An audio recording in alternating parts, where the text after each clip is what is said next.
Romero's making fun of my long garage band.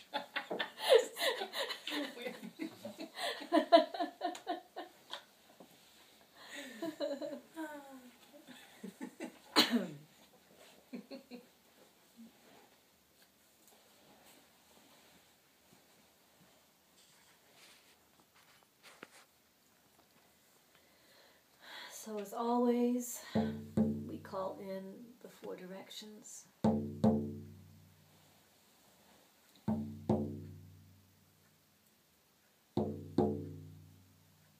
We call in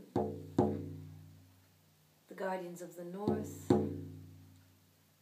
our ancestors, buffalo and moose. We call in the guardians of the east, eagle and condor.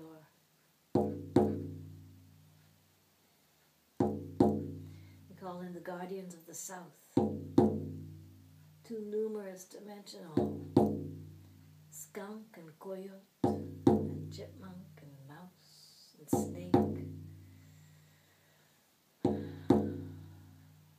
hummingbird and deer. And all those creatures who teach us the joy of manifestation, the joy of incarnation. And we call in the energies of the West, bear.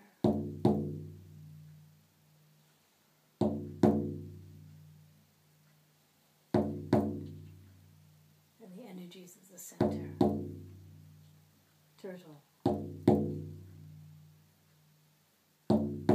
Energies of the center, the highest aspects of humanity. We connect to the heart of the earth and to the heart of the galaxy through our human hearts.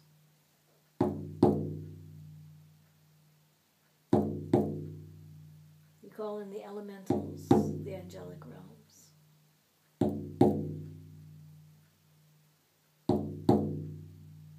Call on the guardians of all of us who are present here today.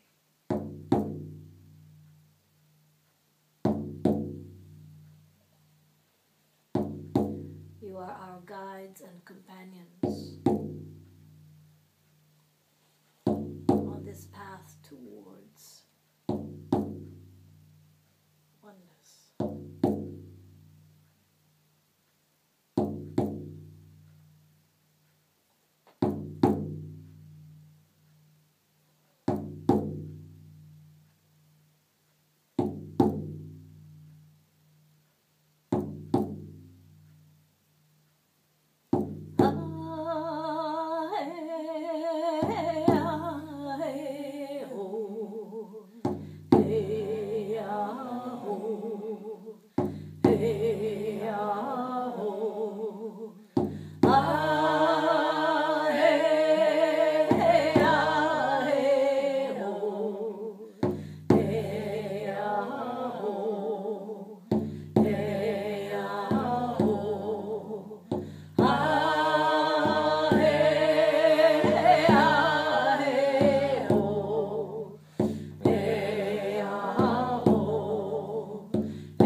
before we start on the water element, I need to just finish a couple of things related to the metal element.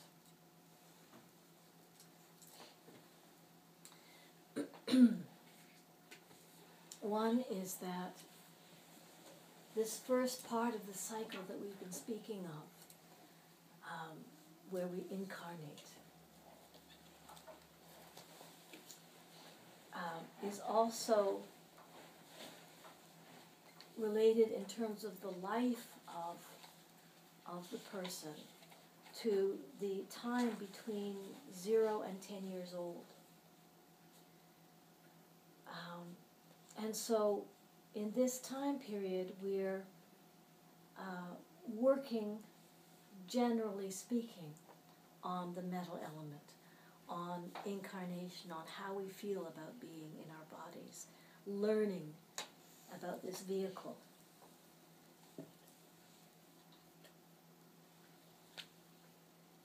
Looking for the driver's manual. Learning from our parents and our families how to be in a body.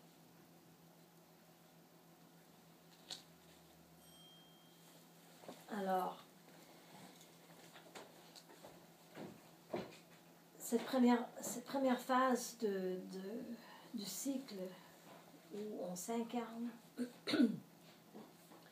est aussi reliée avec, dans l'âge d'une personne, l'âge entre 0 et 10 ans, où nous pouvons dire que nous apprenons comment être dans un corps, comment gérer le fait d'être incarné. Alors, généralement, on peut dire que de 0 à 10 ans, on apprend la gestion du corps physique de nos parents et de nos familles. Aussi, c'est un travail sur le premier chakra dans le corps. Alors, le chakra qui est le chakra sacral, qui est vraiment relié avec la survie vitale. So we can also say that this first period of the cycle is the establishing of the first chakra. From 0 to 10 years old, our work is about the understanding of survival in a physical body. And this is the root chakra, the sacral chakra.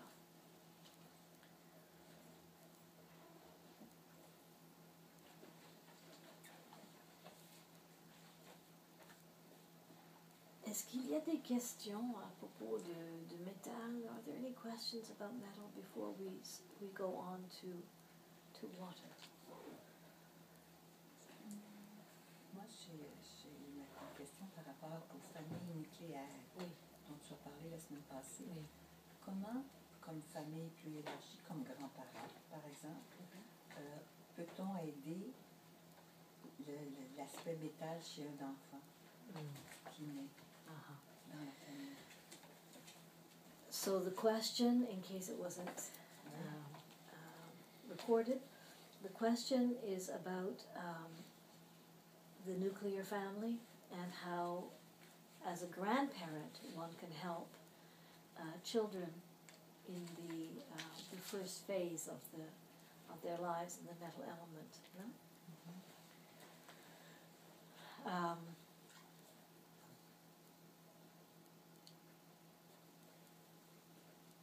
Bon, d'abord, tout simplement le fait d'être là, comme autre modèle que ce que les parents peuvent manifester.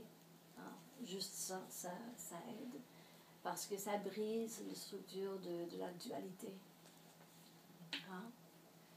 Et ça donne à l'enfant le potentiel d'autres choix. La minute que la famille inclut plus activement autres personnes que juste maman et papa, déjà, ça peut aider beaucoup. Hein? Et le plus de personnes possible qu'on peut avoir autour d'un enfant, quand il est élevé, le mieux que c'est. Et je ne parle pas des enfants de leur âge, je parle des modèles adultes. Non? Alors, surtout le fait que, même si tu es la grand-maman, et c'est sûr que c'est un de tes enfants, hein, qui est le parent, alors c'est une legs. Hein?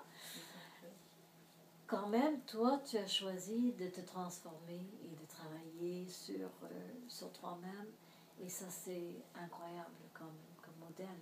Au fond, ce que tu modèles à tes petits-enfants, c'est que la transformation est possible. Hein? Et ça, c'est immense. Parce qu'avant, c'était considéré non seulement impossible, mais pas voulu. Hein? Pas positif du tout.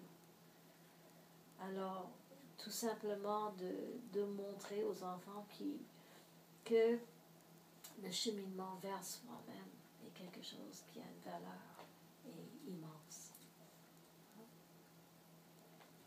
Without words. So, Yeah.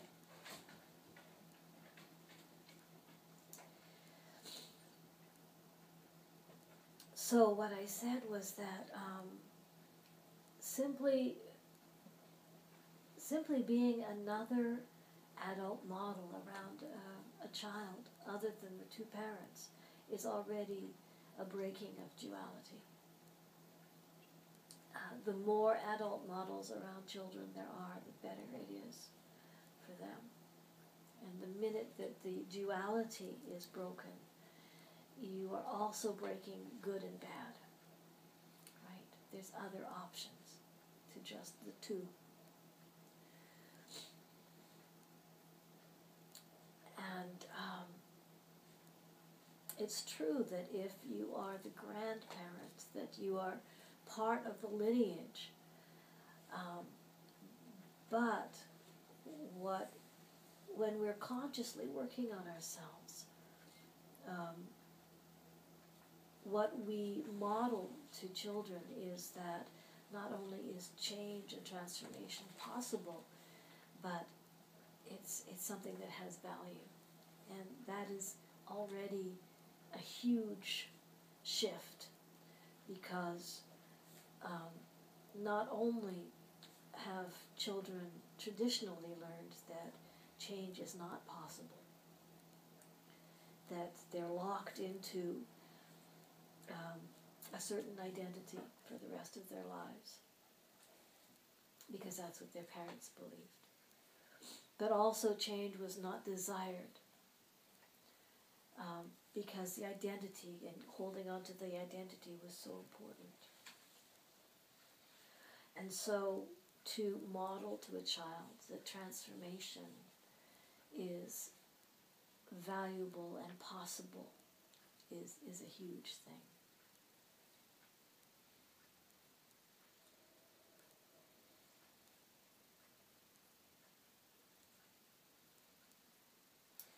Did you have any questions about metal before we go on to water? Oui, parce que c'est en référence à ma propre expérience, mais aussi à d'autres enfants que j'ai vus. Quand les enfants naissent avec des malformations au niveau du corps, à l'intérieur, tout ça, ça peut se refléter. Il y en a, c'est les intestins qui ne sont pas finis. Il y en a, c'est... dans mon cas, c'est relié à l'eau. Donc, il y a l'élément létal aussi qui est présent, puisque c'est dans le ventre de maman Donc ça, c'est encore l'élément métal. Oui. Donc ça peut être tissé aussi avec d'autres éléments, finalement. Oui, mais c'est comme... On ne peut pas faire ce que la médecine allopathique fait constamment, qui est de couper la personne en morceaux et juste regarder un morceau et de dire, bon, ça c'est ça, point. Hein? Isolé de tout le reste. Hein? C'est pour ça qu'on voit que toute l'énergie bouge en cercle. Hein? Ce n'est pas stagnante dans une des quatre coins ni au centre. Tu vois, ça bouge toujours. Et c'est sûr que je parle en termes général. Hein? Et puis, mes collègues acupuncteurs peuvent parler en long et en large de toutes les nuances, hein, qu'il y a dans chacun des éléments. Mais c'est ça. Alors, s'il y a une malformation du corps, une malformation,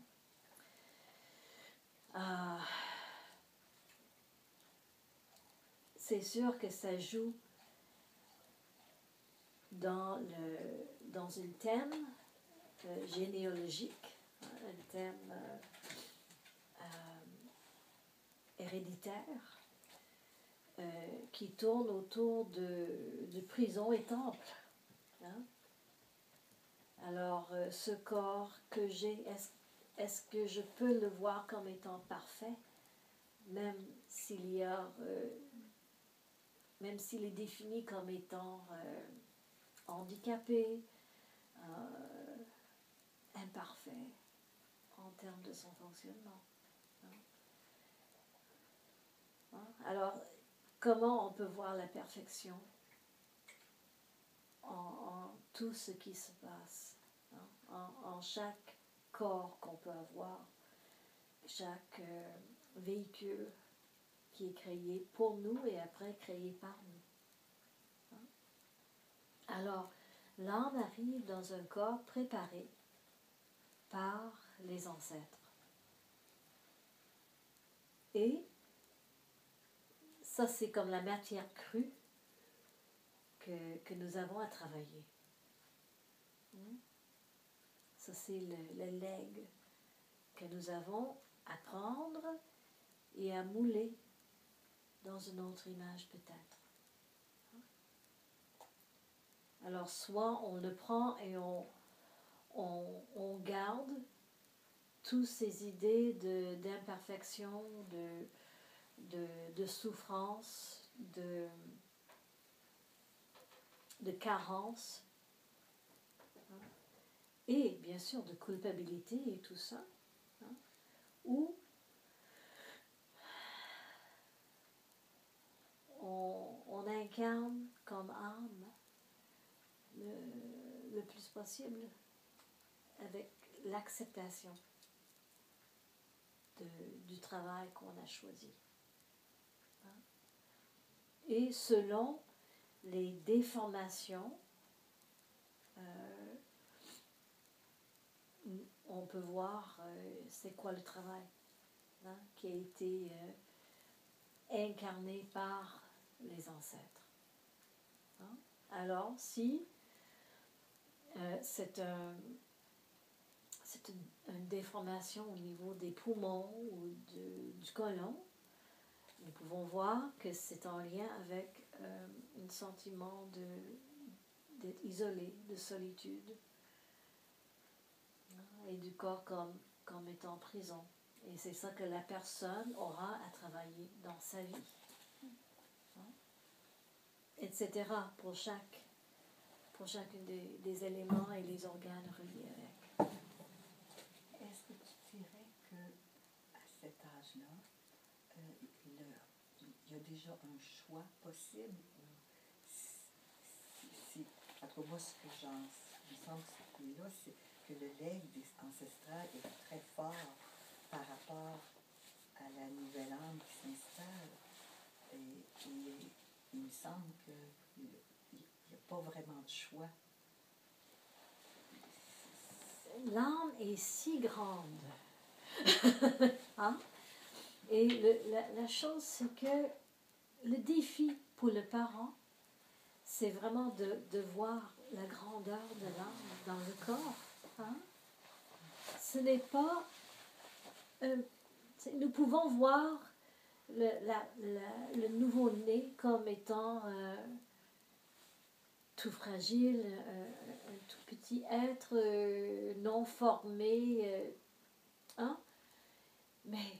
Mais c'est tellement plus que ça. Hein? On regarde les yeux d'un nouveau-né, d'un enfant, et surtout les enfants actuellement, et on voit toute leur histoire. Hein?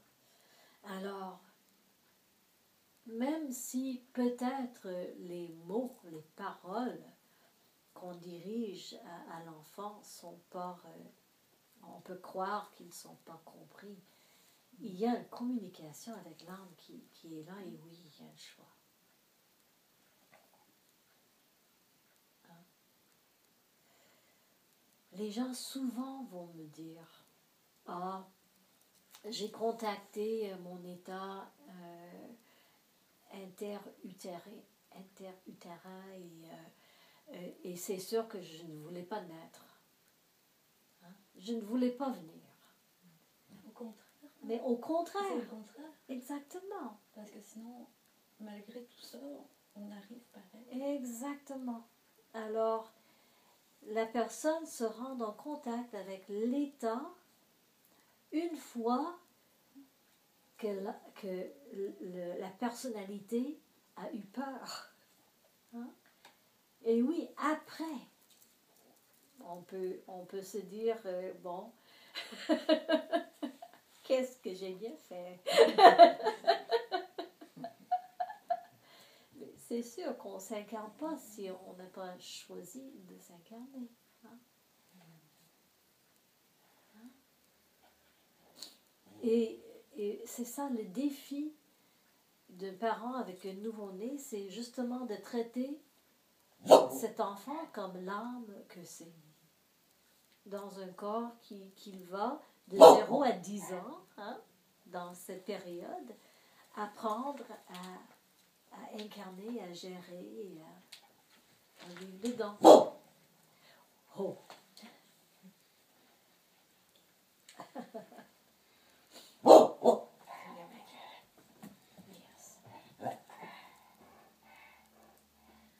So, what I said.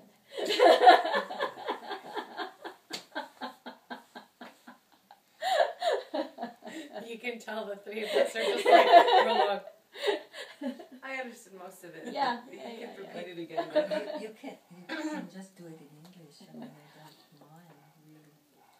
Okay. Sometimes it just comes out in French. I had to stop myself actually when I just started.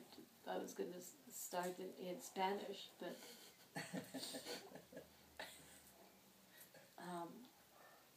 so what did I say?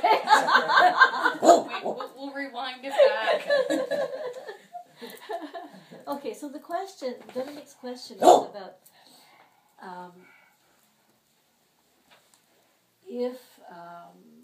if a child is born with a kind of malformation of the body, this is also, whatever malformation it might be, whatever organ it might be, that this is related to metal element because it's about how we incarnate, right, and our attitudes towards our bodies. Is that related to people with severe disabilities as well? Sure. Yeah. Absolutely, because this is also, for whatever reason, alcohol toxicity or Because I work with a lot of kids that have disabilities. So I'm just all curious kinds of about, disabilities. Like some of them really, one can only move with his chin, Uh-huh. and everything else doesn't move. Yeah. But he's in a dance class, so you know. My question is, is that also would that also? This be is part what we're of it? talking about, Yeah. is how you define being in a body, you know, and that your body is prepared for you by your ancestors. And you can actually see, according to what part of the body has been affected, what it is that your ancestors have prepared for you and what the themes are that you're working on in this lifetime. But your choice then is to define your challenge, right? Is again defining your body as a prison and going through the whole cycle of this is the pits, you know, poor me. Being in a body, especially this body, is suffering, right? Or you can see the perfection of it and understand that your soul has incarnated into this particular lineage for these very particular reasons, and you can then take your incarnation and move that to some other place, right? To another place. Autistic children and well, people in general,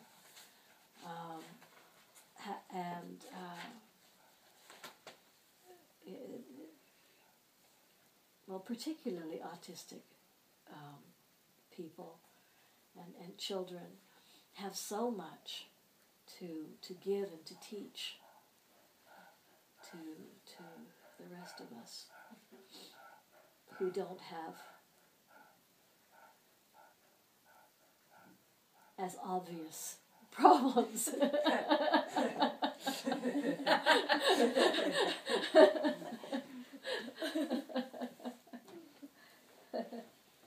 And you said something about people, you hear a lot, people saying they went back to an interuterine Oh yeah. state. People often tell me, oh, you know, I did a regression, right?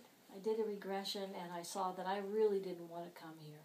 I really didn't want to be born, right? Bullshit. You know, you wouldn't have come into a body in the first place if you hadn't chosen to be born.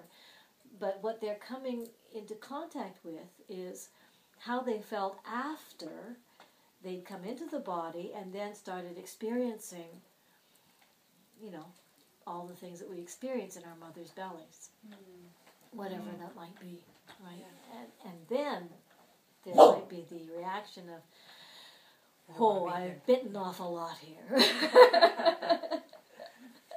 Right? Mm-hmm. I didn't read the fine print.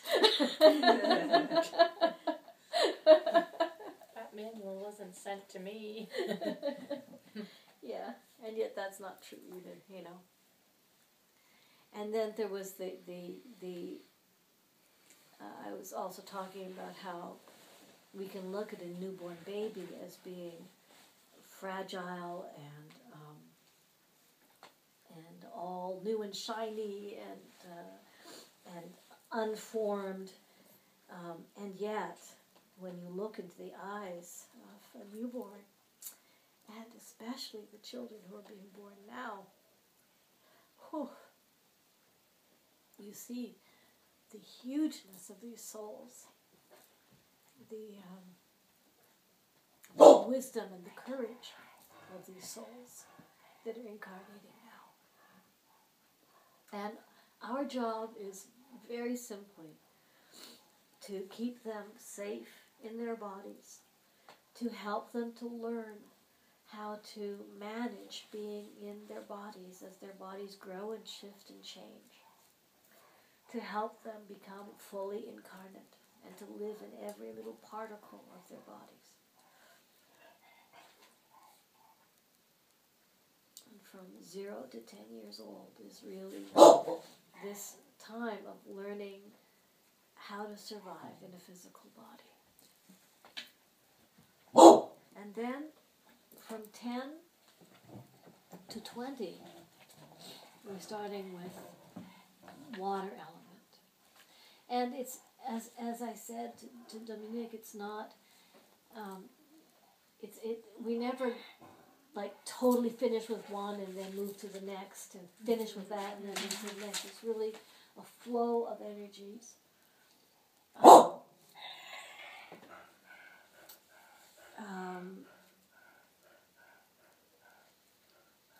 And not compartmentalized, right? So the next, we shift gradually, right, from metal into water. Ron, could you call Maggie? Call her where? Into your room? She doesn't hear. Oh yeah, right. She's deaf.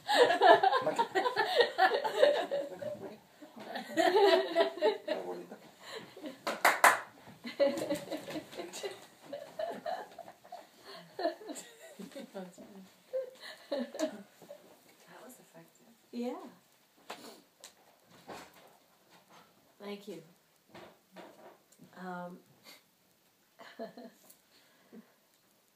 So, the image that keeps coming to me is again of when you put someone into jail, right? The first thing that they do is go around and shake the bars. You've seen this in movies, right? They right, yeah. That's right. And then, when they realize that they're stuck in there, then they start looking inside, right? And checking out what the conditions are inside. And we do the same thing, right? So the first step has been checking out the boundary, right, between the outside world and ourselves. And then the next is understanding the definition of our imprisonment, if you want, the conditions of our imprisonment. So one would be the first element? And The metal, okay. right? Yeah. And now we're moving into water. And we have a tendency to almost not separate being alone and being afraid, right? We have a tendency of sticking them together, alone, afraid, right? One thing, right? And it's true that we've learned that being alone is a fearful place. But they are two separate things. And first of all, it's an illusion that we're alone. But when we've defined ourselves as being separated from the rest of the world, then comes the next phase. And in the water element, what we're dealing with is our identity. What's inside this container, how we're defined by our DNA, and then later by what we've learned from our parents.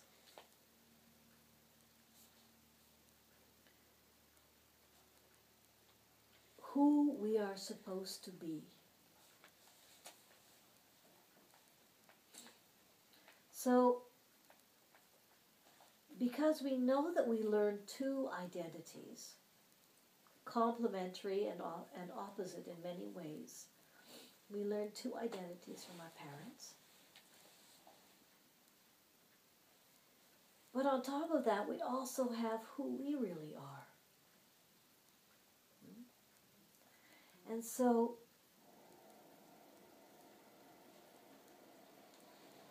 there's a confusion of identities.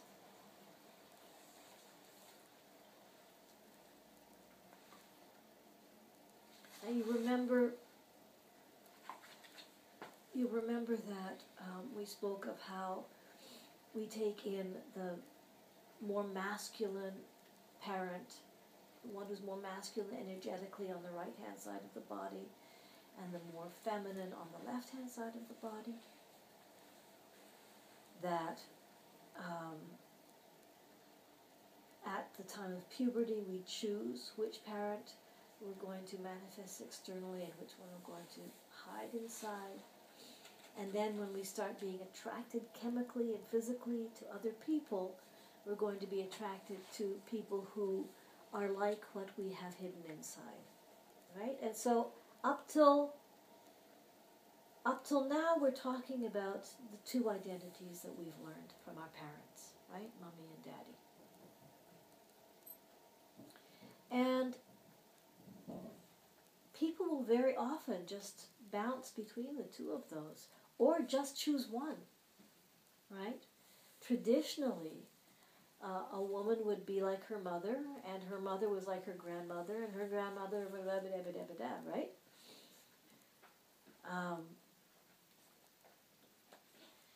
Then, more recently, there was more of a choice, and more of a choice also in partners, so that we're no longer with one partner for the rest of our lives. Is that an understatement?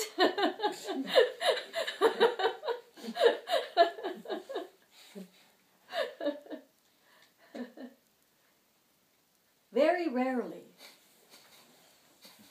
are we with one person all of our lives at this point.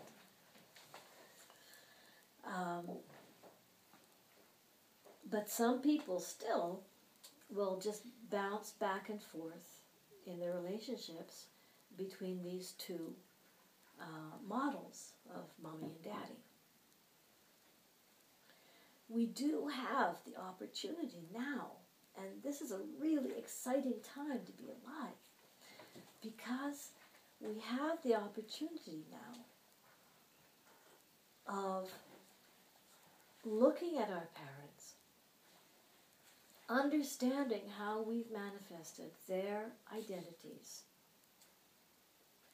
and then undergoing a process of separating from those identities and becoming who we really are.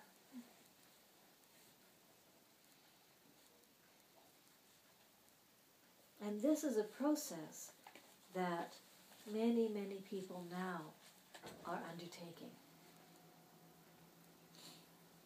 My feeling is that it's not always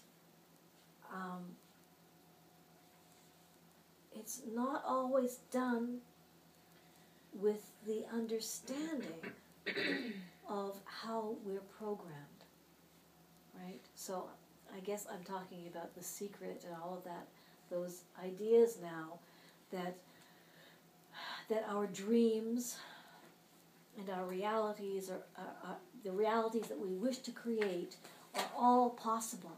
We simply have to focus our intention and be clear, and it will happen, right? That is true, except that our bodies are programmed with the realities of our parents. And not only that, but our ideals, right? The images that we have of an ideal world and what we ideally want to be, and what we're striving for in our lives, those ideals are usually created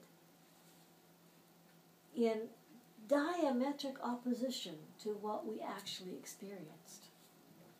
Okay, so our ideals are usually created in opposition, as absolute opposites to what we experienced in our lives.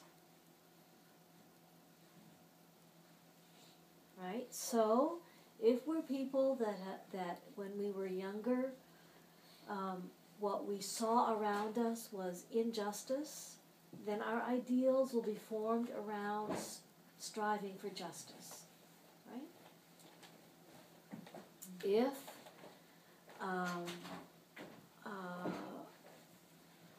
what really bugged us about our parents as we were growing up was that they never told the truth, we're going to be hypersensitive to looking for lies and to always finding the truth, right?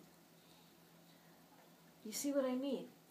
That our ideals, we think that it's coming from the absolute highest parts of ourselves, and yet they're actually governed by what we're rejecting. You understand? And so many people don't see this.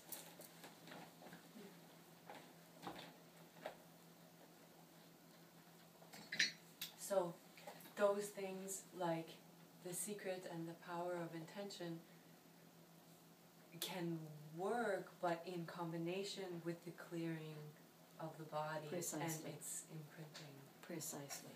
Yeah. So what's missing in all of that is the understanding, not the rejection of, but the acceptance and understanding and embracing of the identities that we learned. Our souls come into bodies that are prepared for us. The identity is prepared for us. We choose to come in to a whole swamp of problems. And we come in with the intention of taking that swamp and making the water clearer and clearer and clearer. Huh? And that's something that I feel is simply not honored enough. You know?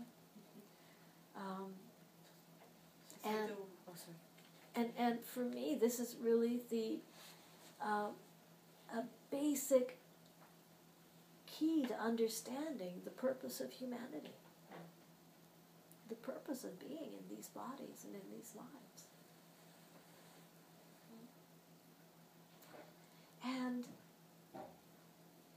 as we release the imprints of our families, as we release the programming of duality that has been so laboriously and painstakingly and with such great suffering prepared for us, as we release that, we are releasing the earth, because our bodies are created of the earth.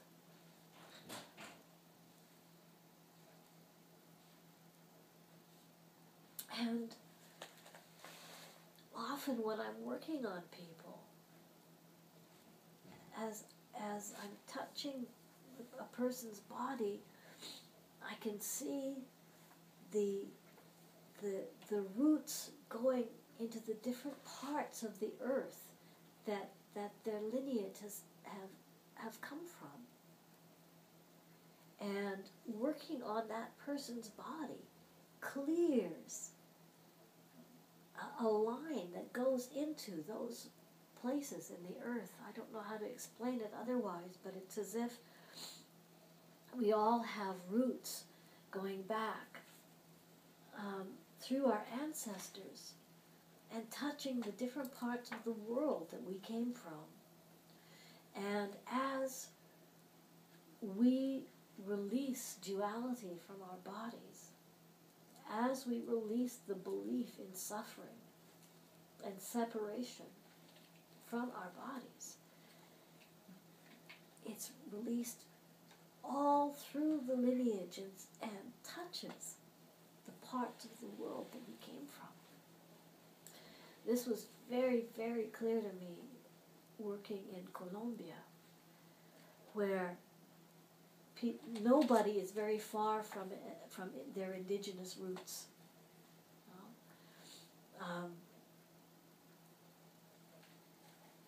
When you're walking around, when you're looking at people in Colombia, you can see in the faces of almost everybody, you can see the indigenous roots.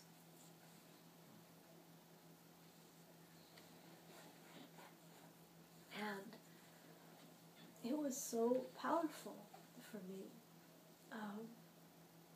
working on people, and they would tell me, I asked them to all, I asked each one of them to explain what part of the country they came from.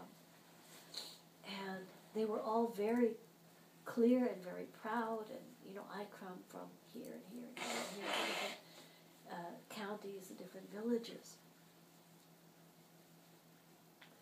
And as I was working on them, it was so clear, the strong, strong roots going into that part of the earth, and I could feel the earth reacting. So it's not just when we die and we put higher frequency cells back into the earth that we're transforming the earth. You understand? Although that's a part of it too. When we have consciously worked on incarnating, in bringing spirit into every part of our bodies, then all the particles of our bodies start vibrating at a higher frequency. And when we do leave our bodies and they're returned to the earth vibrates at a higher frequency. But not only that, as we transform the frequencies of our bodies, as we walk in the world, whatever we touch is transformed.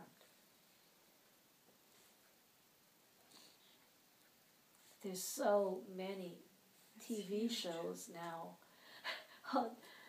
I don't watch TV, but I hear about it. There's so many TV shows where they use these high-tech methods to solve crime scenes, like old crimes and stuff, right? And it's done through DNA and through, like picking up traces of people, in all the different ways that we leave traces of ourselves wherever we go. This should show us that we leave everywhere we move in the world. We leave parts of ourselves. And so as we consciously transform ourselves, we leave that vibration everywhere. As we breathe into a more conscious body, whatever we exhale transforms the world. Huh? So we human beings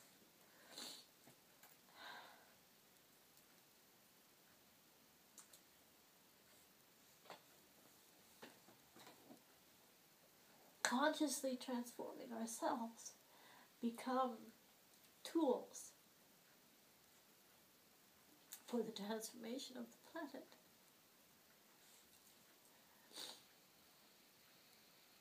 It really, really touches me when people say, oh, he's just human.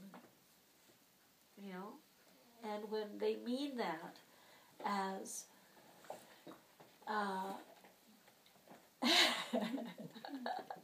merci. when they mean that as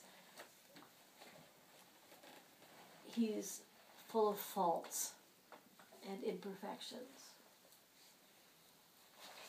Qu'est-ce que tu veux? Il n'est qu'humain. Hein?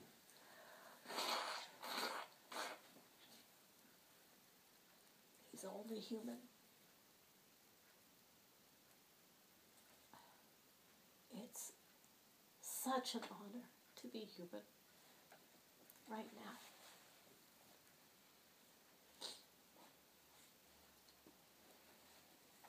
When we are finally understanding what that means.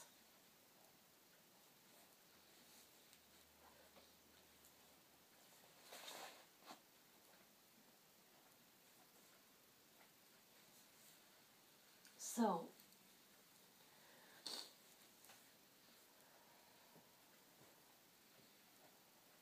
the first period in our lives that we have the opportunity really to look at ourselves more objectively,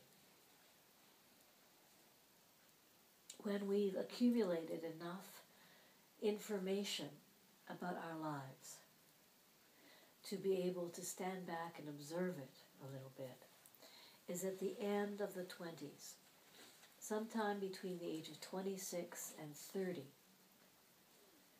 which is the Saturn return, astrologically.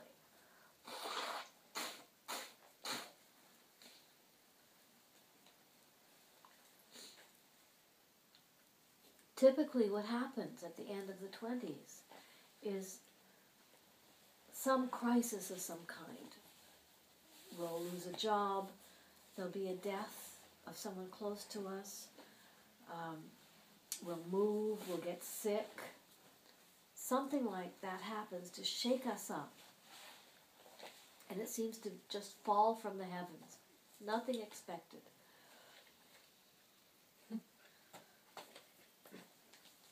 Yeah, I know. Everybody has that reaction. And what that does is it shakes the foundations. It makes us question things that we've been taking for granted.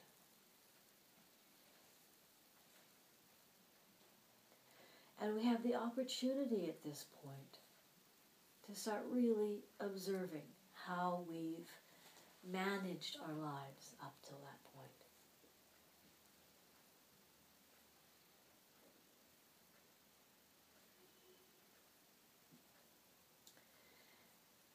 So the first Saturn return is, let's say, 27, right? Let's say 20, 26, 27, 28, maybe in that time, right?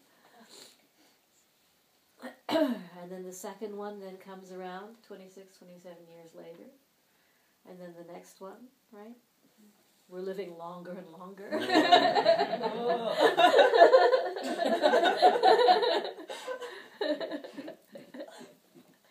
I'm looking forward to 4 Saturn returns. What do you think?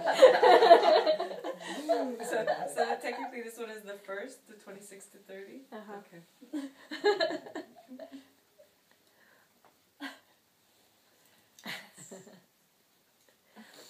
But what we can do is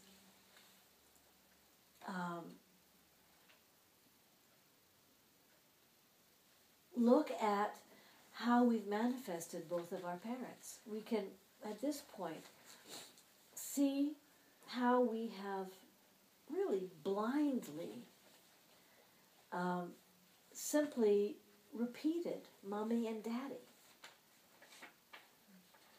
And when it becomes conscious, then we're able to start this process of saying, thank you, and now I'm going to leave home. Right? Until we do this work of recognizing our parents' models and our parents' identities in ourselves, until we do this work, we don't have free choice. Hein? Le libre arbitre est vraiment comme une blague. Hein? Jusqu'à ce que on décide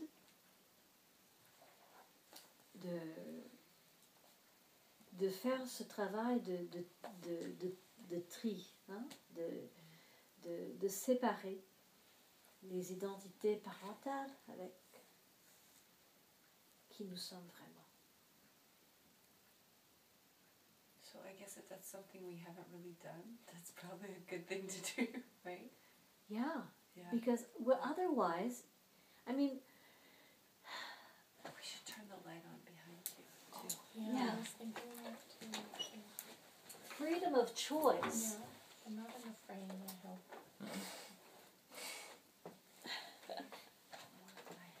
There's that light there also. And The piano light. Ramiro, puedes hablar? Sí. And then maybe you could do the one in the kitchen too. Yes. Thank you. Yes, this one. Mais c'est sur le pied.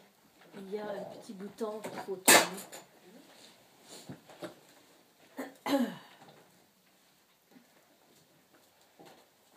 So until we do the work from when this happens around the first Saturn, you're saying until we do the work We can try relating to that. until we become aware of how we've blindly imitated our parents. This whole illusion of freedom of choice it's a joke. We don't have freedom of choice. It's not only an illusion, it's a joke.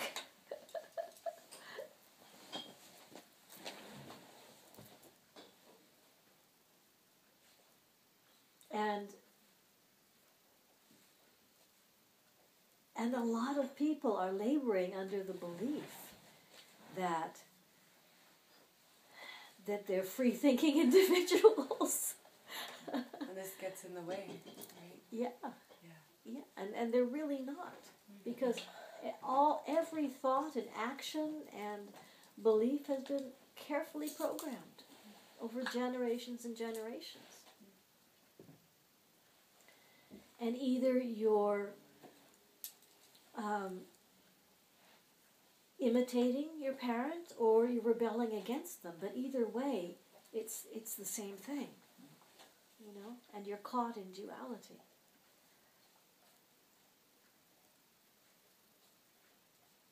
And so, really the first thing that I ask people to do when I'm working with them is to make 2 long lists. One list of everything that describes Mummy in every single way you can think of, and another list of every way that you can think of to describe your father.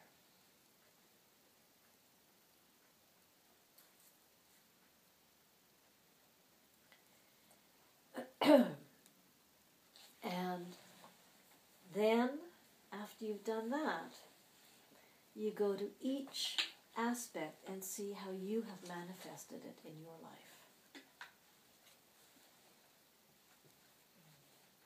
And it is a horrible exercise.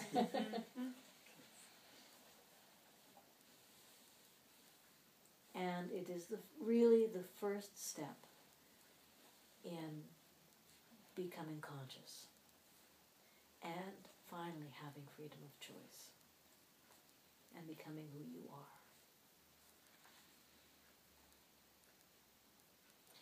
Because once you have this in black and white in front of you, it's easier when things come up automatically to not just let them pass. Right? Because it's particularly everything that comes up sans réflexion. You know? It's what comes up when we're not thinking about it. It's what we take for granted that shows us what the program is that we were taught, right? It's when, it's all of the little things that are on autopilot, right?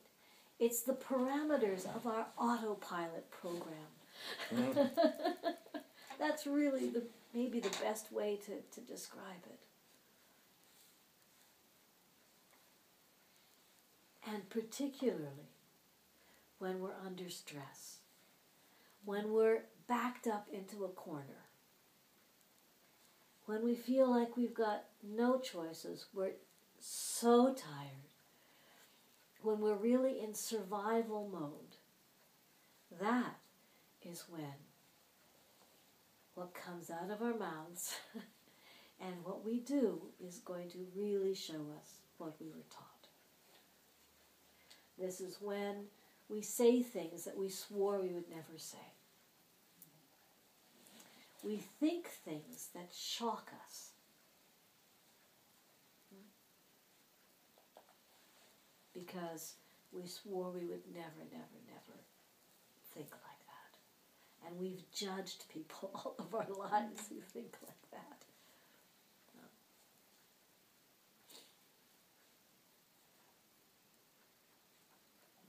And it's not for no reason that we judge people like that, because it comes from what we learned, right?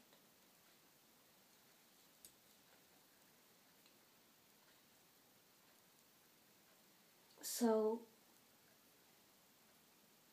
it's the thoughts and gestures, the beliefs, the actions that we do not question.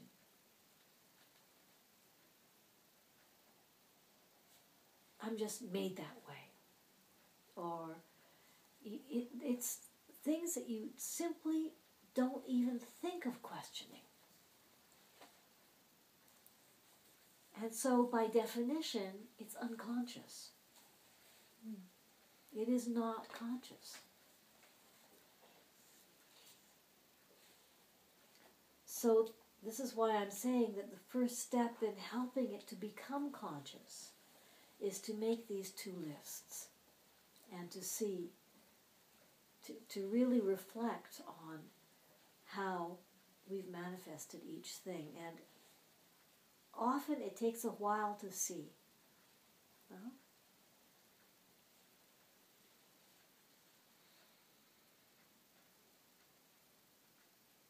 But then, once we've done this exercise,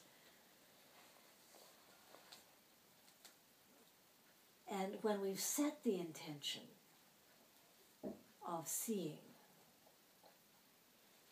then simply the act of observing what we've learned helps to separate from it. The act of observing is an act of separation, because you are outside of what you are observing. You are not identified with it.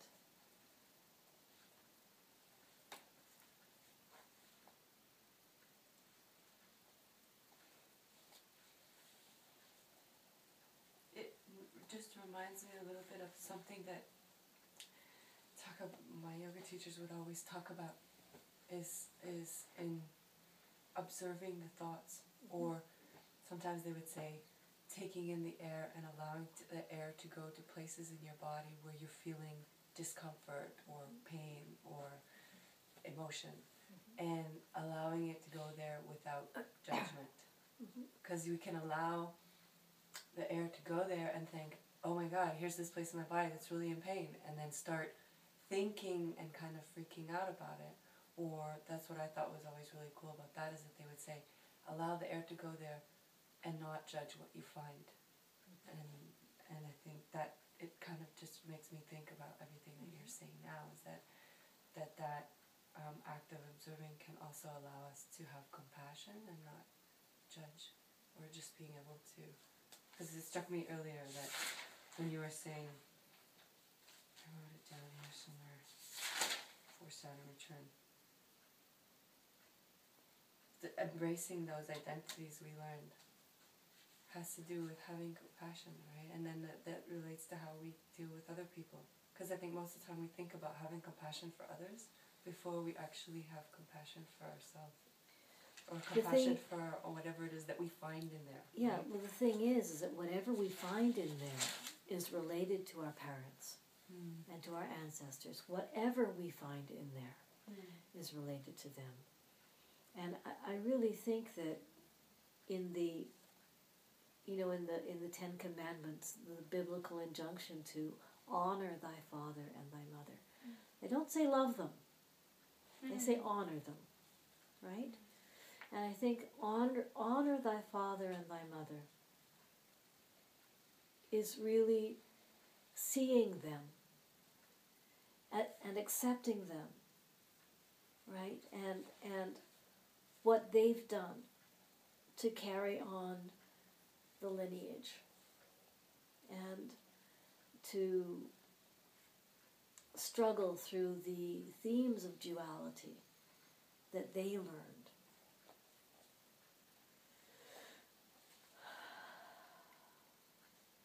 Honor thy parents, thy mother and thy father does not mean being like them.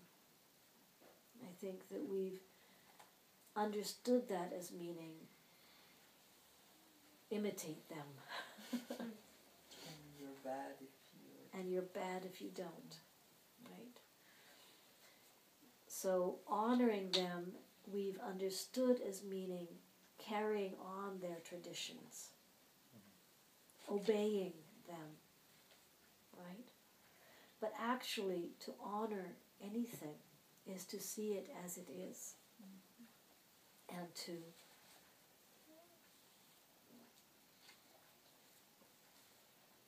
simply see it as it is, and allow it as it is. And so when we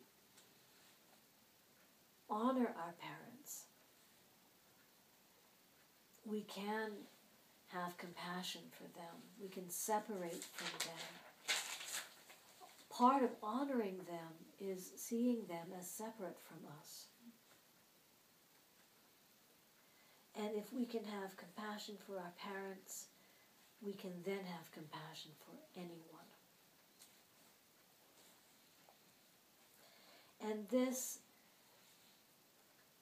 is perhaps a deeper truth behind what everybody says and doesn't understand, which is that you have to love yourself before you can love anyone else. Because that's a real catch-22. Because we can't love ourselves until we have really understood who we are. And part of understanding who we are is understanding who we're not.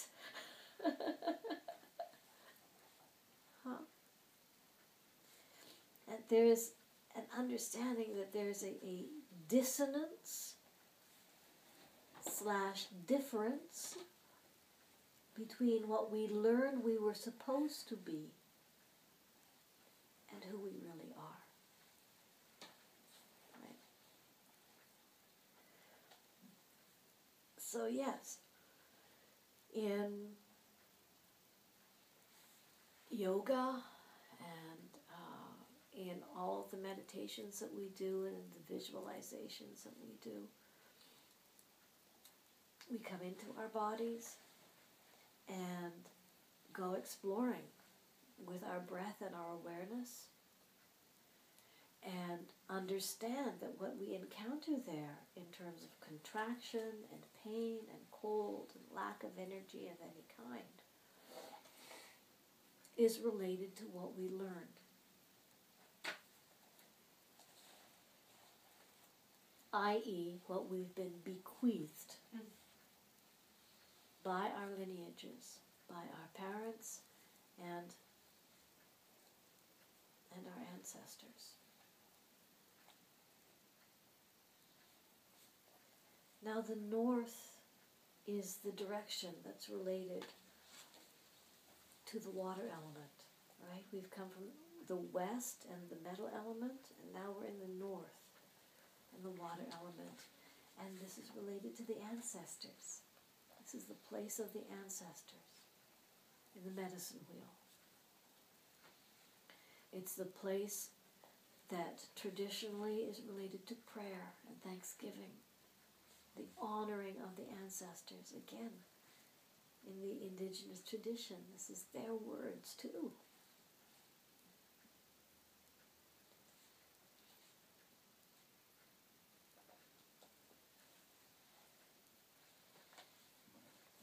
And it's interesting that winter starts after the darkest part of the year, right? It's the winter solstice, right? That's the darkest part of the year. And from that point, it gets lighter and lighter and lighter, and winter starts then, right? So this phase, this next phase between north and east,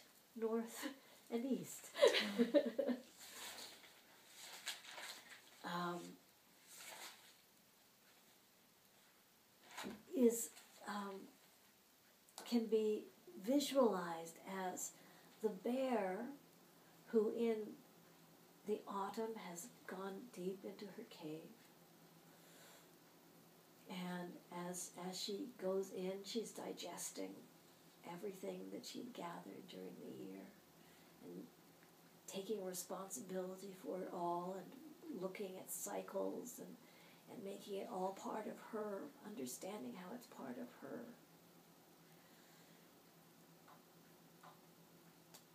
And then after that deepest part of the cave, she then turns towards the opening. And then from the winter solstice to the spring equinox, she's walking back out again. Right?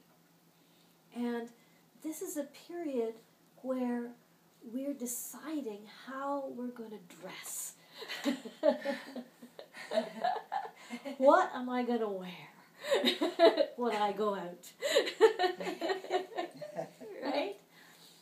It's like, okay, am I going to wear the same thing that my parents wore? Am I going to put on my dad's coat and my mom's hat? Right?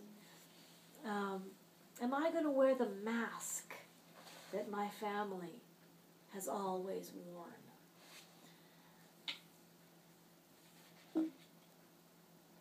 What am I going to dare to show about myself when I cross that threshold into the light and into the outside world?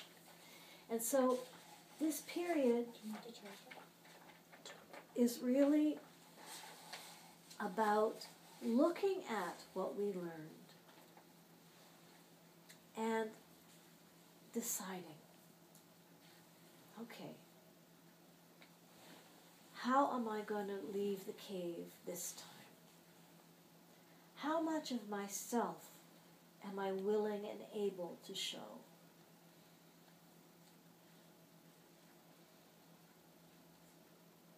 Can I walk out with nothing on?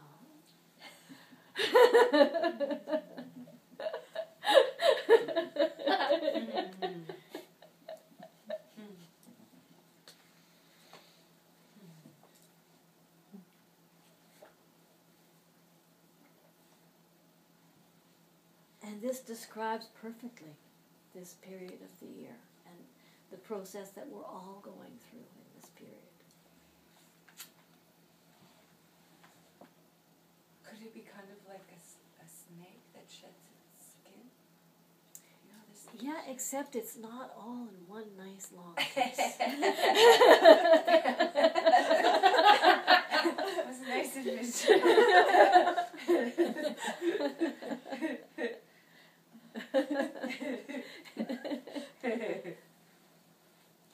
I mean, it could be,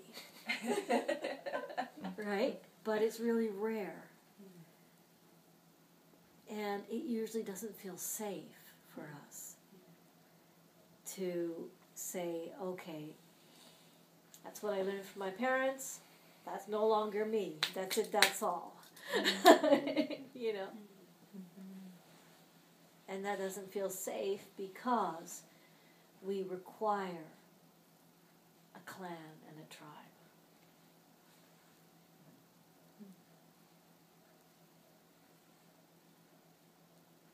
A lot of people feel so wounded now by the perceived restrictions of the clan and the tribe that they try and make their connection up there, you know, with the angelic realms, with everything possible that's disincarnate.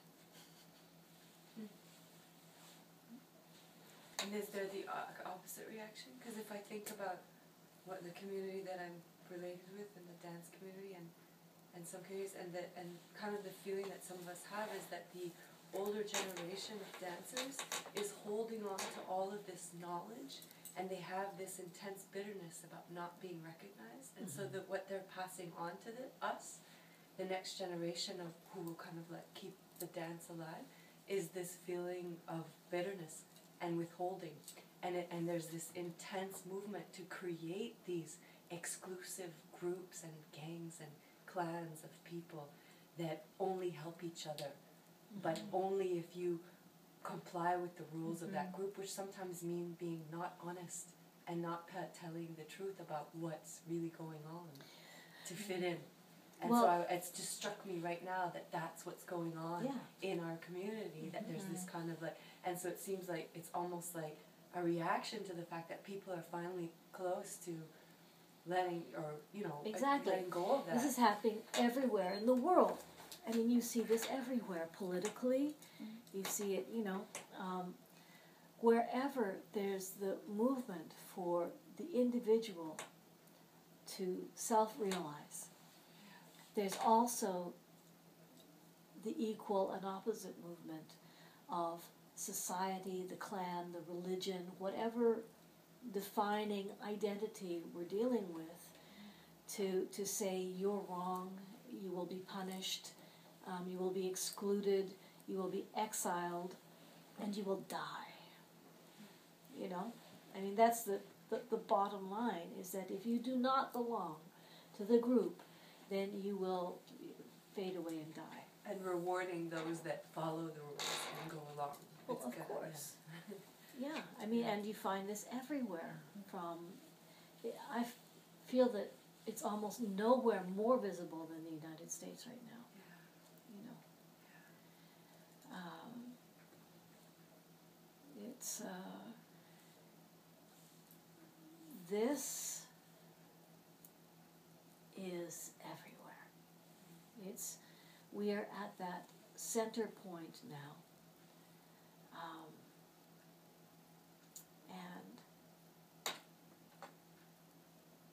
you know, everywhere in Quebec, what you see is this image of the cross and the bleeding heart at the center of it, right? It's in the older houses, above every door, right, there's the crucifix and the bleeding heart, and it's something that's so ever present here in Quebec in particular. But the bleeding heart at the center of the cross is really an image that speaks to us, because it's the broken heart that opens.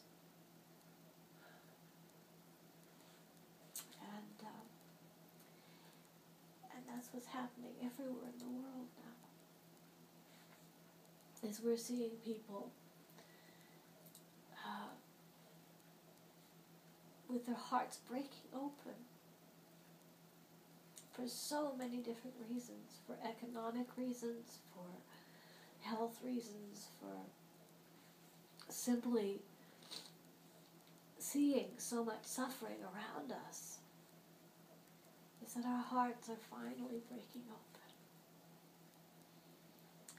And that is what allows us to unite the vertical and the horizontal realities. And to, first of all, have the intention to be individuals within communities, being everything that we are able to be as individuals, and to give the gift of that to our communities.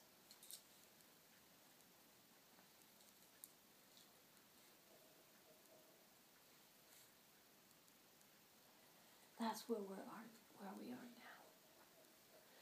And an important part of that is no longer pushing against what we've been bequeathed. And the only way that we don't push against it is if we see ourselves in it.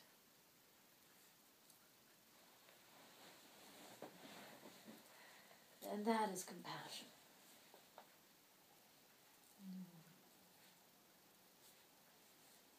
And so, when we can see how we have manifested our parents' identities, we didn't do it on purpose. We didn't do it even consciously, usually. And so we can understand how we got there, right?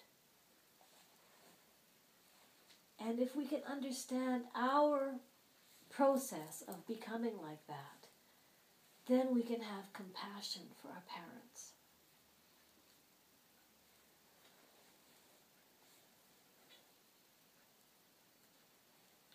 And I want to say a word about forgiveness here. Because forgiveness is a really common word used, a common concept used these days.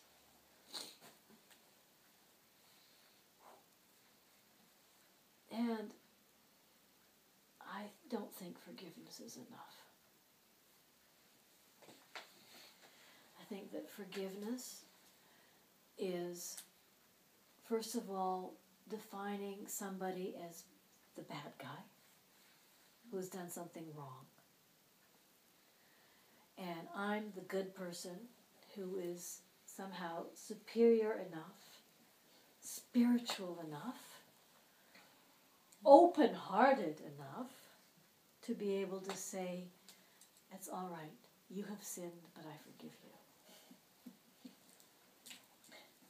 Right? Mm-hmm. And I think that we are bigger than that now. And first of all, we are able to understand that there is no error committed, that no one is the guilty party and no one is the victim. We are able to move out of that duality and to a place of understanding and compassion.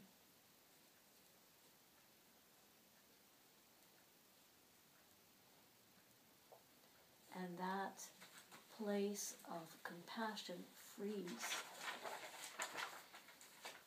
everybody involved. It frees everyone involved.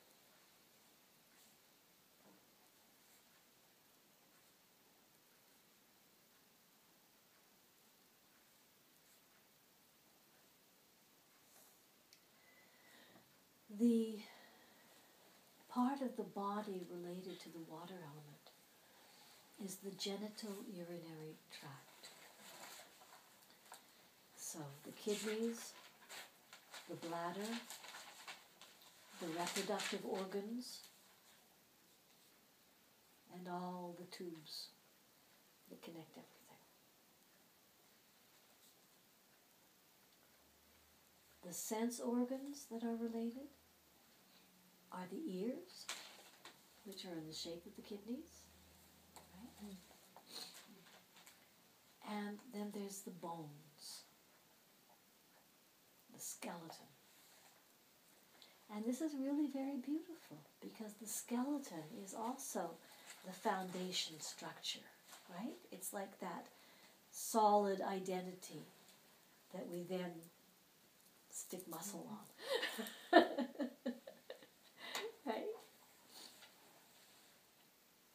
And so any symptoms that we might have with the kidney and the bladder and the bones and the ears and the reproductive organs, that means the uterus, the ovaries, the prostate, the testes, right? All of those, any symptoms in any of those organs are then related to all of the questioning around identity, right? And sexual identity plays a big role in this also.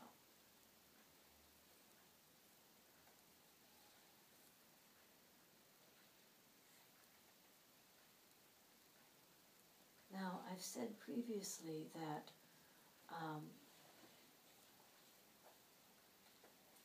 that we're attracted to someone who's going to manifest what is hidden inside us, right? But something that needs to be said is that we're attracted to the energy of a person. We're not attracted necessarily to, we might think we're attracted to the body of someone, right? Because that person, you know, is lovely to look at.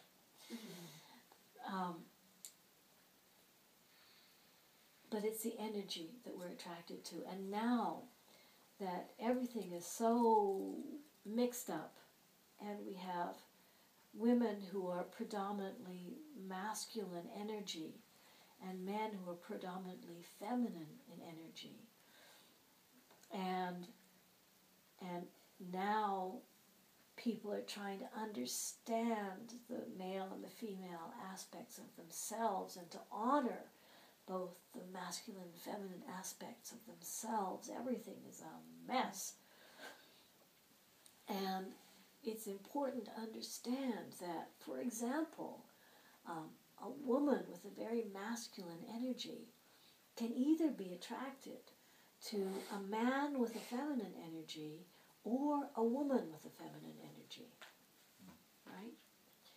And a man with a very feminine energy can either be attracted to a woman with a very masculine energy or what did I just say? Or a man with a very masculine energy, right? That it's not the body, it's the energy of the person. And as we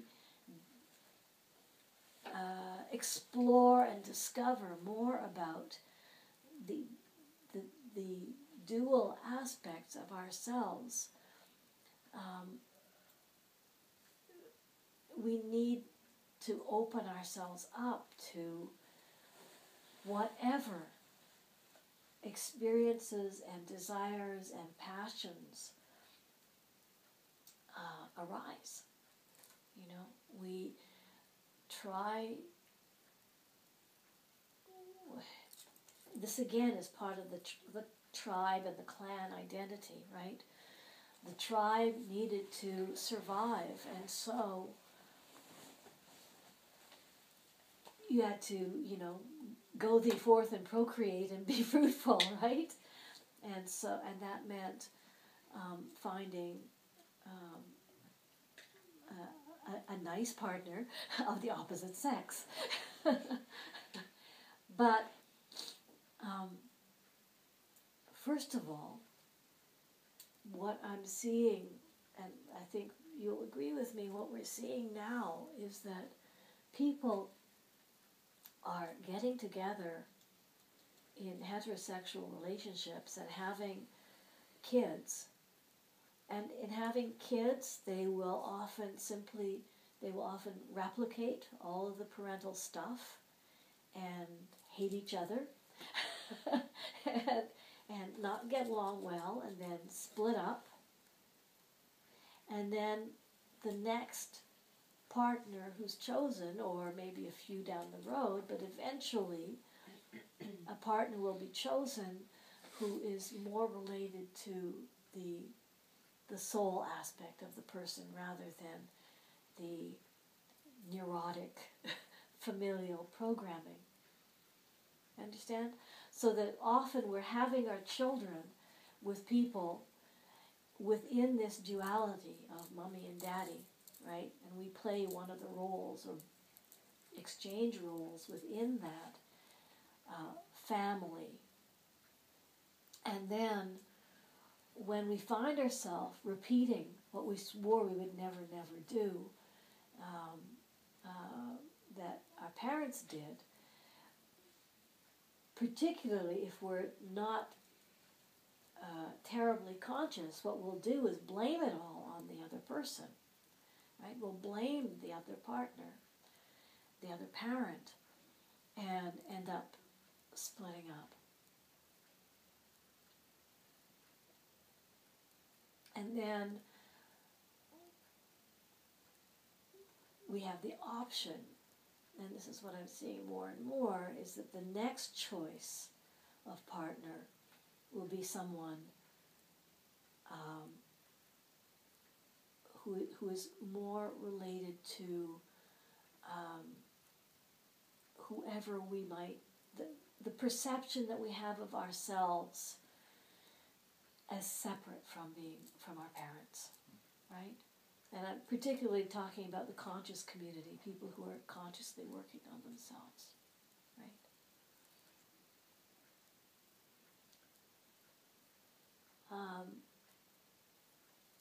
So being fruitful and multiplying is not so much what's important now in relationships. No? And more we're seeing that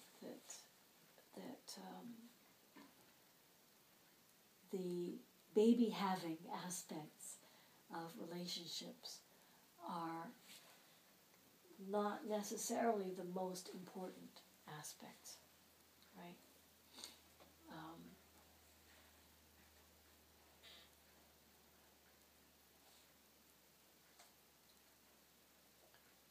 And that's something actually that this whole understanding of the masculine and feminine energies in each person,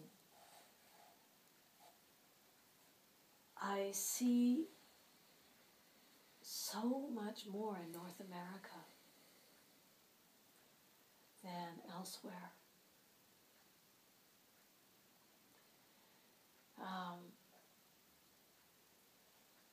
Maybe I just haven't been to other places where this is happening, but I think part of North America being in such turmoil is because there's so much work being done here. There's so much work being done here. Inner work that's shaking foundations of this is the way it's supposed to be.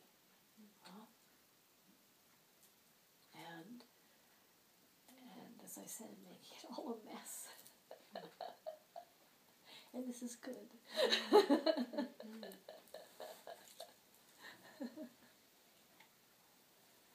a question. Yeah. Because you said that the whole thing about sexual identity and being attracted to people that will manifest what we've hidden, is the attraction to someone, like say for instance if you manifest more the masculine, then does that mean attraction. So then that means you'll be attracted To someone who feminine manifests energy. the feminine energy. Yeah. If you could you manifest a different energy in your everyday life than what you manifest sexually. So say for instance, in your day-to-day life you manifest more masculine, but then when you're intimate with someone you manifest a different aspect, which might be more your mom or your Yeah. feminine. Yeah. And so then in that way, which Yeah, makes it kind of more absolutely. complicated, because then in your day-to-day you might be attracting someone who's seeing this kind of energy, but then when you're intimate with them, Mm-hmm. there's this different energy about you that comes out, and then there's this confusion, because then there's no longer that same attraction. Yeah. Okay. Yeah. That's a good one. Mm-hmm. Yeah, all of us are at least these two energies. I mean, we've learned Yeah. to only manifest the black and the white, the mummy and the daddy, right? And our mummies and daddies are attracted as polar opposites. And as I said, that diametric opposition, right? Diametric opposition is simply like opposite sides of the circle, right?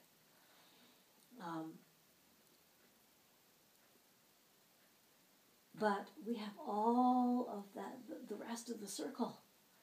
That's also can be accessible to us, right? But yes, particularly now that we're becoming more in touch with, and not only in touch with, but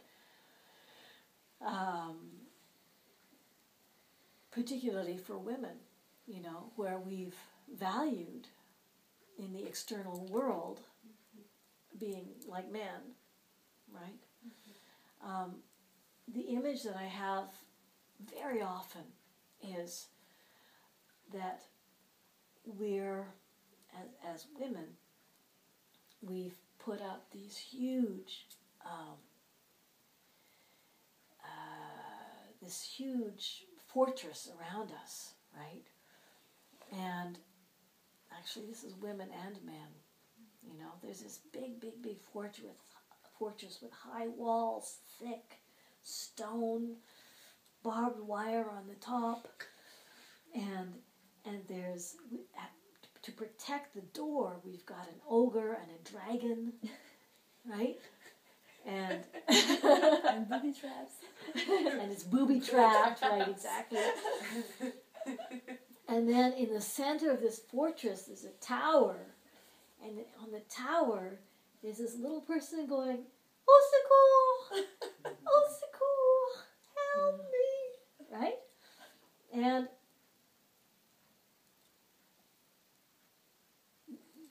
the image that I see often with women is that, you know, all of these Layers. knights in shining armor will come up, and you know, we're waiting for someone who's not going to be scared by the ogre and the dragon, right? But who's going to look up and see the maid waving her white handkerchief, right?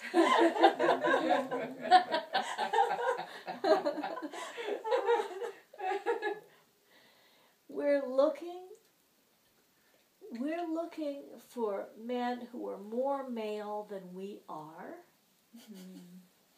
so that we can crumble and become everything that we learned about being women, and that we don't necessarily like that much, right? So, yes, men will often come up and see a strong, independent, efficient, da-ba-da-ba-da-ba-da, and they go, "Whoa, Mom!"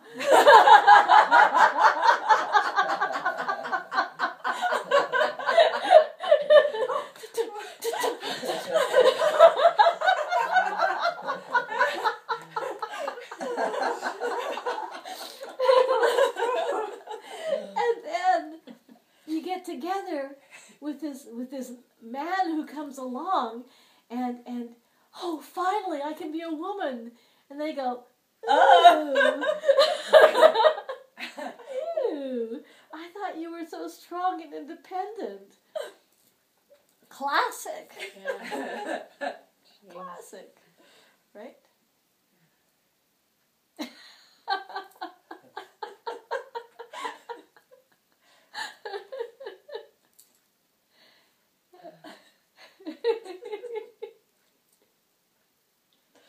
So, the problem is duality, right? The problem is when we put everything up front there that we consider good and wonderful and what we want people to see, and are hiding something that we're ashamed of, right? Shame is a very, very big thing, right?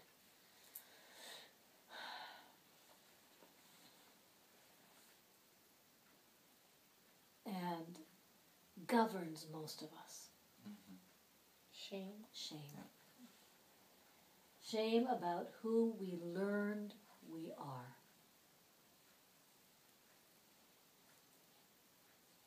And this is why these two lists can help us. Right? Because we can see clearly what we learned we were supposed to be.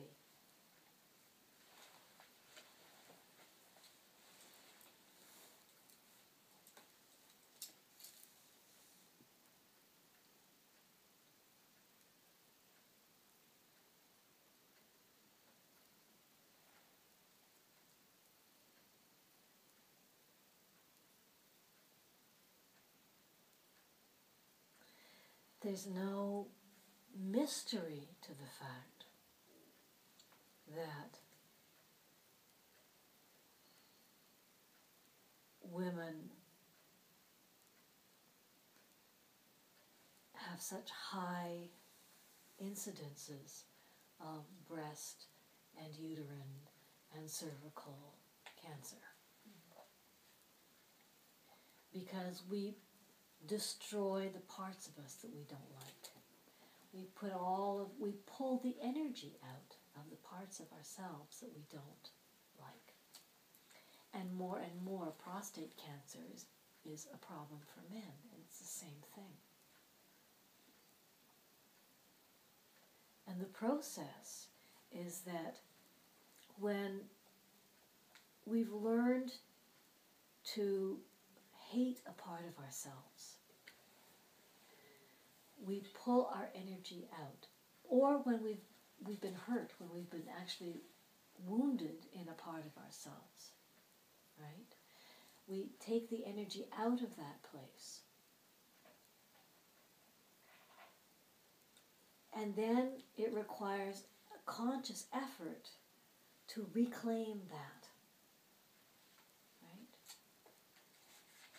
Reclaiming it is what I'm talking about when I talk about incarnation.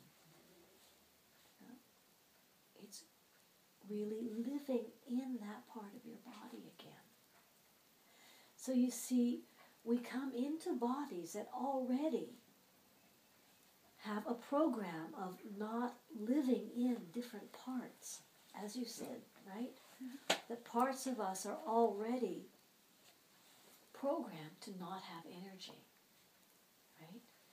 And then through our own lives, we'll find, as we were saying, we'll hurt ourselves always on one part of our bodies, right? Or we'll have constant symptoms in one part of our bodies, and that's always related to the part that either has a lot of attention or no attention at all, right? According to what we learned through our ancestors. So, when we pull our energy out of some place in our bodies, then the blood circulation slows down, and the lymphatic circulation slows down. So with the blood circulation slowing, then food isn't brought to that part of the body anymore. And with the lymphatic circulation slowing, then the garbage isn't picked up anymore, right? And the antibodies and all of the things that help a body to heal itself, they're not so much present anymore. Plus, the nervous system isn't feeding the area in the same way. And so what happens is that gradually the body thinks, okay, well, this place must not be that important. This is where I'm going to put the garbage. Right? So, I mean, partially just because the lymphatic system and the movement is restricted in that area, toxins begin accumulating. Right? Toxins start accumulating. If the accumulation of toxicity isn't enough to create sufficient symptoms to get our attention, then a cyst happens, right? You start surrounding the toxic area with a membrane, and eventually we develop cancer where there's enough toxicity of emotional and physical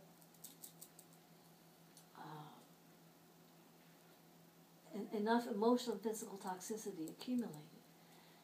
Eventually the body will say, okay, listen, you've got to listen to me now. You got to do something. So it starts with physical discomfort, stiffness, then you get some depositing, then you can get, as I said, cysts and actual full-blown illnesses, right?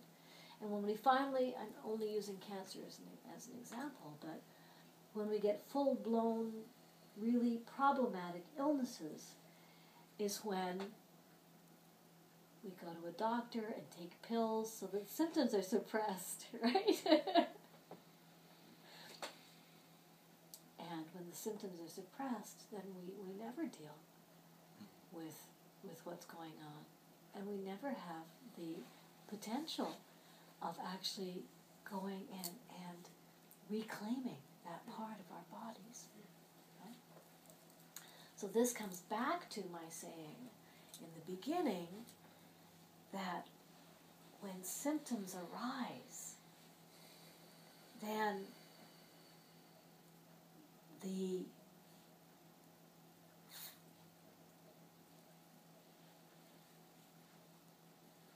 way through them is through joyful acceptance of them.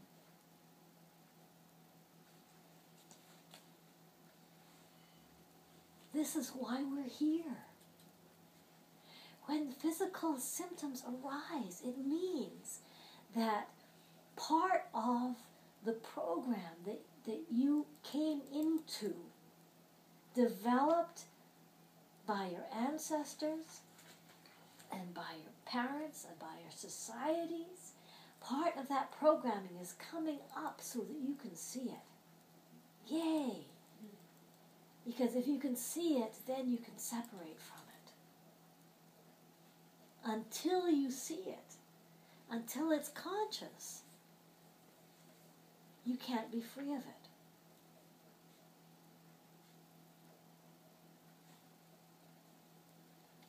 So, explain then, so in order to release this, to become conscious, it's like you were saying before, the fishing line, going through the themes,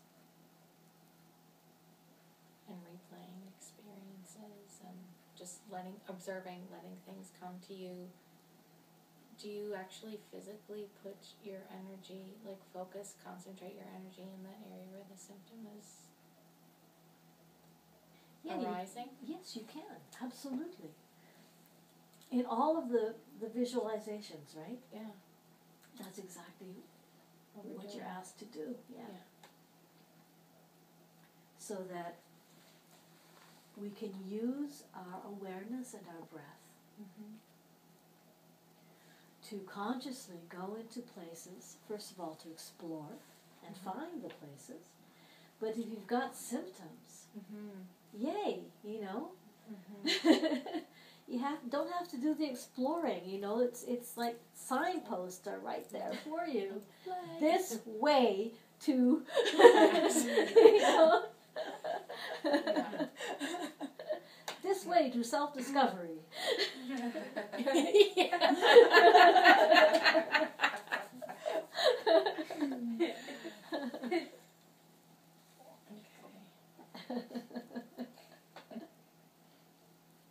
That's why I often say that our bodies are not only the vehicles in our lives, they're also la carte routière. You know, they're also the roadmap that shows us our way, and it's so beautiful. They show us the way to ourselves. You know, it's so beautiful.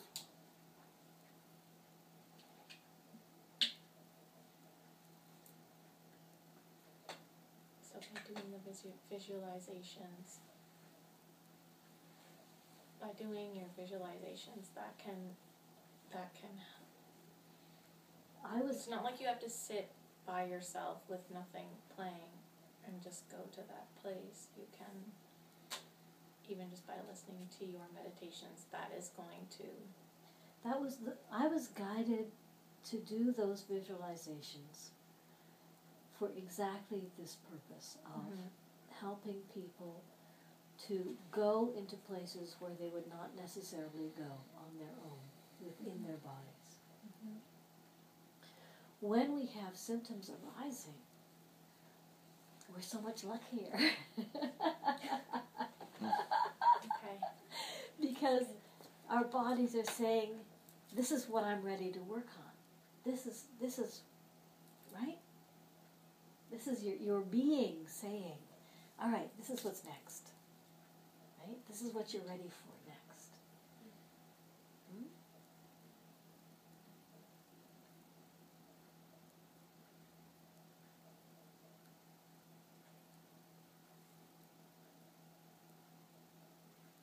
So cool. It's so beautiful. Yeah.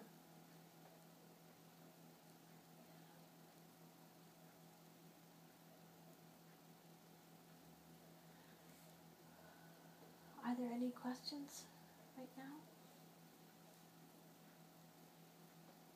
I have a question, but it's not related to this. Is that okay? Yeah.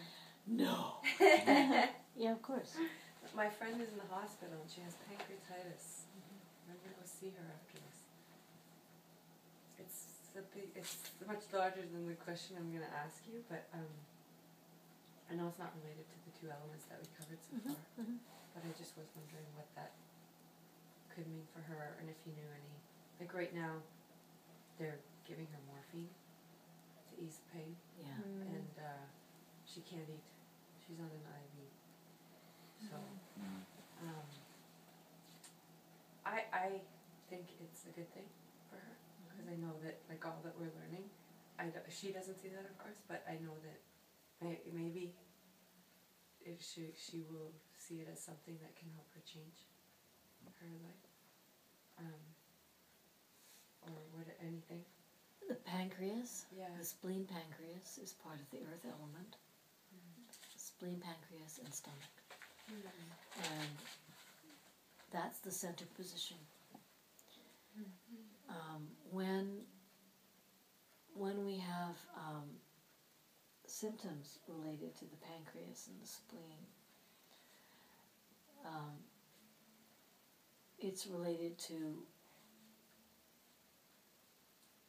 a real refusal to be in the body, and a desire, a very strong desire to stay in the head and to keep everything rational and logical and under control from that place of quote-unquote understanding, right? And so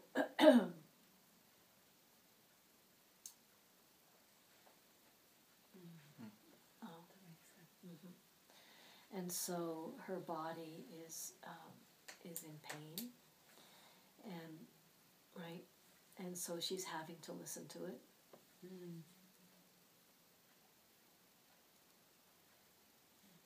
What's interesting is that pancreatic cancer, for example, is one of the fastest ways to go. Right? When someone wants to check out,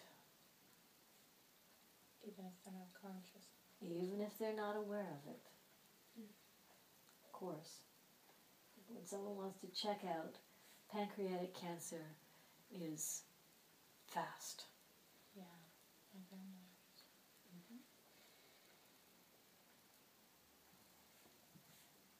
And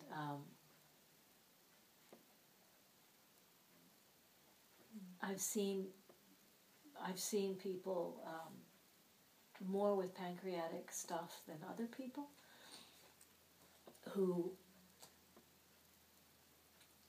are able to understand that. Who are able to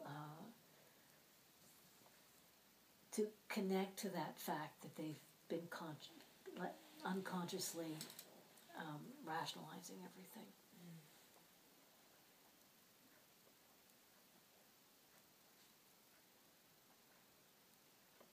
So,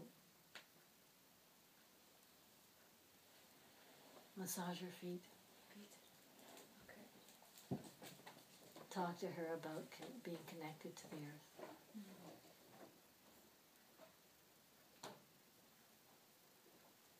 Those are things that you can do. Okay. Thank you. I have a question too, Dawn. Relating to the bladder. Oh, yes. Just before you ask that. Okay. So, remember that I spoke about in each element there's a masculine energy and a feminine energy organ, right? And that the more masculine energy organ is the one that's solid, right? And is usually more active.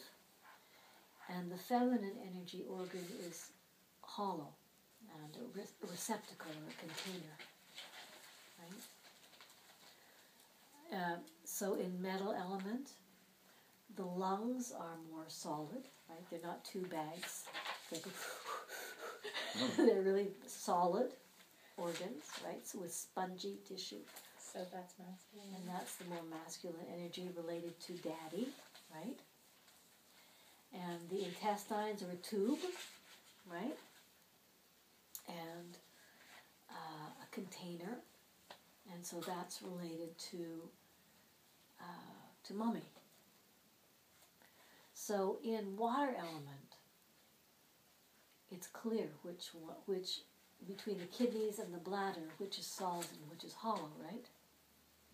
Right? So the kidneys are the masculine energy, and the bladder is the feminine energy.